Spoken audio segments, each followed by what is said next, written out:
All right, another make it make sense.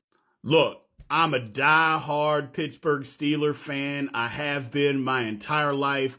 But what's going on in Pittsburgh right now, man? It's not good. It is not good. Now, look, there's no reason to necessarily hit the panic button right now.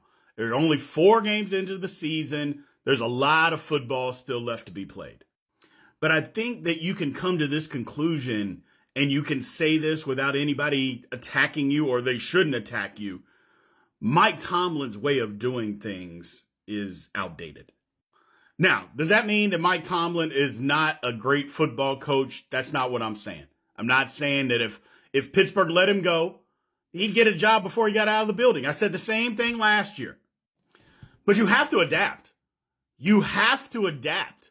I know we look at Mike Tomlin and we see the rah-rah stuff on the sidelines, and we see all the podium talk and all these things, and we see his age, and we think, oh man, Mike Tomlin's not that old. What do you mean the game has passed him by?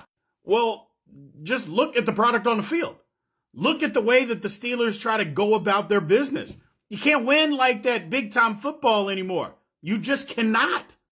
Look, there's nothing saying that you can't play good defense. There's nothing saying that you can't do that in today's NFL. I know the rules are skewed for more points, but yeah, you can play good defense, man. If you've got the personnel, you could still do that. But Tomlin's way of winning is we're going to play great defense. We're going to try to play mistake-free football, not turn the ball over, run the football, play good special teams, and if we can beat you 20-17, we'll just beat you 20-17. And I'm sorry, man, but the NFL is not built for that. That's not sustainable. That's not a sustainable winning. So when I say that Mike Tomlin's outdated and his philosophy is outdated, that's what I'm talking about. You can't win football, multiple football games, or even be a competitive team on an elite level trying to win games 20-17 like that. That's not realistic anymore. And the Steelers roster this year is better than what it was last year. Now look, again, they're 2-2. No reason to hit the panic button. But if they're going to continue down this same path, which I don't have any reason to believe that they're not, this season's going to end just like the past seasons have ended. They're probably going to end up 9-8, where the Steelers should have won 11 or 12 football games this year. And look, I can admit I have flipped on this because I used to be a guy that just screamed. He's never had a losing season. He's never had one. Well, what is a losing season if you're never winning in the playoffs? That's number 1. 2, you're constantly drafting anywhere between 18 and 22, so you're not getting that huge impact player to make your roster better.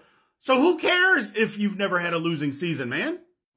And look, I am a typical fan, just like a lot of Steeler fans out there. It would suck if we were awful for 2 years. It would be gut-wrenching to have to deal with being bad for 2 years. It would just be gut-wrenching. But if you come out on the other side and you have a roster, a quarterback, an offensive line, whatever the case may be, that makes you good for the next decade, then maybe as Steeler fans, we got to be willing to go through that, man, to go through that pain. Because I'm just telling you right now, if we continue down this same path, it's going to get worse. It's going to get worse because the level of where we're at, again, is not sustainable. And then we're just going to slowly get worse and worse and worse.